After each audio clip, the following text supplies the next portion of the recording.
Dance with me. Hi, ನಮಸ್ತೆ. ನಮಸ್ತೆ. ನಿಮ್ಮ ಹೆಸರು? ನನ್ನ ಹೆಸರು ಪೂಜಾ. ನೀವು ವರ್ಕ್ ಮಾಡ್ತಿದ್ದೀರಾ ಅಥವಾ ಸ್ಟೂಡೆಂಟ್? ನಾನು ಕೆಲಸ ಮಾಡ್ತಿದ್ದೀನಿ.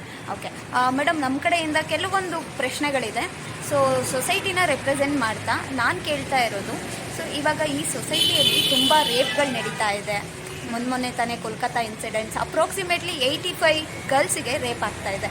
ಇದ್ರ ಬಗ್ಗೆ ನಿಮ್ಮ ಒಪಿನಿಯನ್ ಏನಿದೆ ಆ್ಯಸ್ ಅ ವುಮನ್?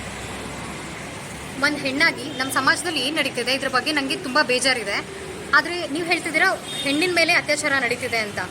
ಸೊ ಹಲವಾರು ಫೀಲ್ಡ್ಸಲ್ಲಿ ಪ್ರಾಣಿಗಳ ಮೇಲೆ ಅತ್ಯಾಚಾರ ಮಾಡ್ತಿದ್ದೀವಿ.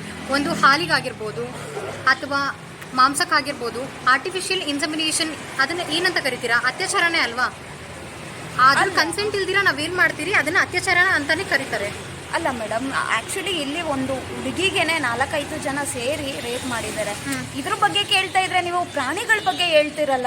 ಮೇಡಮ್, ಒಂದು ಹೆಣ್ಣಿನ ಮೇಲೆ ನಡೆಯೋ ಅತ್ಯಾಚಾರಕ್ಕೂ ಪ್ರಾಣಿ ಮೇಲೆ ನಡೆಯೋ ಅಂತ ಅತ್ಯಾಚಾರಕ್ಕೆ ಅಂತ ದೊಡ್ಡ ಅಂತರ ಏನಿಲ್ಲ.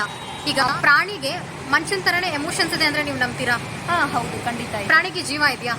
ಹೌದು ಇದೆ. ನಾವು ಅದನ್ನ ಅದರ ಪ್ರಾಣ ತೆಗಿಲಿಕ್ಕೆ ಏನಾದರೂ ಕತ್ಕುಯ್ಲಿಕ್ಕೆ ಏನಾದರೂ ಹೋದ್ರೆ ಅದು ಎದುರ್ಕೊಂಡು ಓಡೋಗುತ್ತೆ, ಕಿರ್ಚುತ್ತೆ, ಅಳುತ್ತೆ. ಇದೆಲ್ಲ ನಿಜ ಇದೆಯಾ? ಖಂಡಿತವಾಗ್ಲೂ ನಿಜ ಮೇಡಮ್. ಈಗ ನಾವು ಒಂದು ಮನುಷ್ಯನಿಗೆ ಏನಾದರೂ ಹಾನಿ ಮಾಡಬೇಕಾದ್ರೆ ಅವನು ಕೂಡ ಕಿರ್ಚಾಡ್ತಾನೆ, ಓಡೋಗ್ತಾನೆ, ಹೆದರ್ಕೊಂತಾನೆ.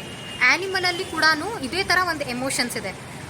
ನಾವು ಯಾಕೆ ಹೆಣ್ಣಿನ ಮೇಲೆ ನಡೆಯೋದು ಬೇರೆ, ಪ್ರಾಣಿ ಮೇಲೆ ನಡೆಯೋದು ಬೇರೆ ಅಂತ ಅನ್ಕೋಬೇಕು?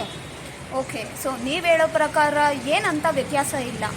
ಇವಾಗ ಮನುಷ್ಯನಿಗೂ ಪ್ರಾಣಿಗಳಿಗೂ ಇರೋ ವ್ಯತ್ಯಾಸ ಒಂದು ಏನಂದರೆ, ಮನುಷ್ಯ ಮಾತಾಡ್ತಾನೆ, ಹಂಗಂತ ಪ್ರಾಣಿ ಮಾತಾಡಲ್ಲ ಅಂತಲ್ಲ, ಪ್ರಾಣಿ ಭಾಷೆ ನಮಗೆ ಬರಲ್ಲ ಅಂತ. ಆ ಥರ ನೀವು ಹೇಳ್ತಾ ಇದ್ದೀರಾ ಮೇಡಮ್. ನೀವು ಹೇಳಿದ್ರಿ ಪ್ರಾಣಿಗಳ ಮೇಲೆ ಅತ್ಯಾಚಾರ ಆಗ್ತಿದೆ, ಕೊಲೆ ಆಗ್ತಿದೆ ಅಂತ.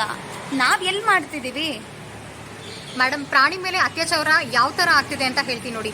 ಈಗ ನೀವು ನೇರವಾಗಿ ಅದರಲ್ಲಿ ಭಾಗಿಯಾಗದೇ ಇರ್ಬೋದು, ಆದರೆ ನೀವು ಹಾಲು, ಮೊಸರು, ಪನ್ನೀರು, ಮಾಂಸ, ಲೆದರ್ ಅಥವಾ ಬೇರೆ ಯಾವುದಾದ್ರೂ ಆ್ಯನಿಮಲ್ ಡಿರೈವೇಟಿವ್ಸ್ ಯೂಸ್ ಮಾಡ್ತೀರಾ ನೋಡಿ. ನೀವು ಇದನ್ನೆಲ್ಲ ಪರ್ಚೇಸ್ ಮಾಡೋದ್ರಿಂದ, ಕನ್ಸ್ಯೂಮ್ ಮಾಡೋದ್ರಿಂದ ಡಿಮ್ಯಾಂಡ್ ಕ್ರಿಯೇಟ್ ಮಾಡ್ತಿದ್ದೀರಾ. ಸೊ ಸಪ್ಲೈ ಎಲ್ಲಿ ನಡೆಯುತ್ತೆ ಅಲ್ಲಿ ಏನಾಗುತ್ತೆ ಅಂದರೆ ಪ್ರಾಣಿ ಮೇಲೆ ಅತ್ಯಾಚಾರ ನಡೆಯುತ್ತೆ. ಇವಾಗ ಆರ್ಟಿಫಿಷಿಯಲ್ ಆಗಿ ಎಕ್ಸಾಂಪಲ್ ಒಂದು ಹಸುನ್ ತಗೊಂಡ್ರೆ ಆರ್ಟಿಫಿಷಿಯಲ್ ಇನ್ಸಮಿನೇಷನ್ ಇಂದನೇ ನಾರ್ಮಲಾಗಿ ಪ್ರೆಗ್ನೆಂಟ್ ಮಾಡ್ತಾರೆ. ಈಗ ಬೇರೆ ಪ್ರಾಣಿಗಳಿಗೂ ಕೂಡ ಹಾಗೆಯೇ, ಹಂದಿ ಆಗಿರ್ಬೋದು, ಚಿಕನ್ ಆಗಿರ್ಬೋದು, ಎಲ್ಲನೂ ಇದೇ ಥರನೇ ನಡೀತಿದೆ ಇವಾಗ ಕರೆಂಟ್ ಸಮಾಜದಲ್ಲಿ. ಈಗ ಆ ಸಪ್ಲೈ ಮಾಡೋರು ಏನಿದ್ದಾರೆ ಅವರು ಹಣಕಾಸಿಗೋಸ್ಕರ ಮಾಡ್ತಿದ್ದಾರೆ. ಆ್ಯಸ್ ಎ ಕನ್ಸ್ಯೂಮರ್ ನಾವು ಯೋಚನೆ ಮಾಡಬೇಕಾಗುತ್ತೆ ನಾವು ಏನಕ್ಕೆ ಕಾಂಟ್ರಿಬ್ಯೂಟ್ ಮಾಡ್ತಿದ್ದೀವಿ ಅಂತ.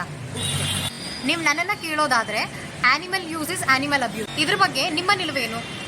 ಹೌದು ಮೇಡಮ್, ನೀವು ಹೇಳೋದ್ರ ಮೇಲೆ ನೀವು ಥಿಂಕ್ ಮಾಡೋ ವೇಯಲ್ಲಿ ಥಿಂಕ್ ಮಾಡಿದಾಗ ನನಗೆ ನಿಜವಾಗ್ಲೂ ನಿಜ ಅನಿಸುತ್ತೆ.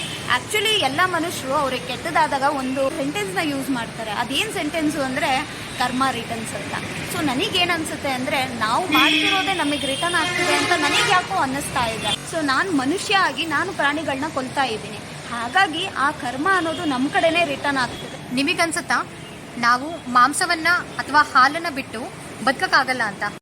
ಹಾಗೇನಿಲ್ಲ ಮೇಡಮ್, ನನಗನ್ಸುತ್ತೆ ಸಸ್ಯಗಳಿಂದನೇ ನಮಗೆ ಬೇಕಾಗಿರುವಂಥ ಪೌಷ್ಟಿಕಾಂಶ ಆಗ್ಬೋದು, ಎಲ್ಲ ನ್ಯೂಟ್ರಿಷನ್ಸ್ ಕೂಡ ಸಸ್ಯಗಳಿಂದನೇ ಸಿಗ್ತಾ ಇದೆ. ಪ್ರಾಣಿ ಹಿಂಸೆ ಮಾಡೇ ಬದುಕಬೇಕು ಅನ್ನೋ ಯಾವ ಕಡು ಅಗತ್ಯನೂ ಇಲ್ಲ ಖಂಡಿತವಾಗ್ಲೂ. ಸೊ ಹಾಗಾಗಿ ನಾವು ಕೂಡ ಈ ಸೊಸೈಟಿಗೆ ಒಳ್ಳೆಯದಕ್ಕೆ ಪ್ಲಾಂಟ್ ಬೇಸ್ಡ್ಗೆ ಸ್ವಿಚ್ ಆಗ್ಬೋದು. ಖಂಡಿತ ಮೇಡಮ್.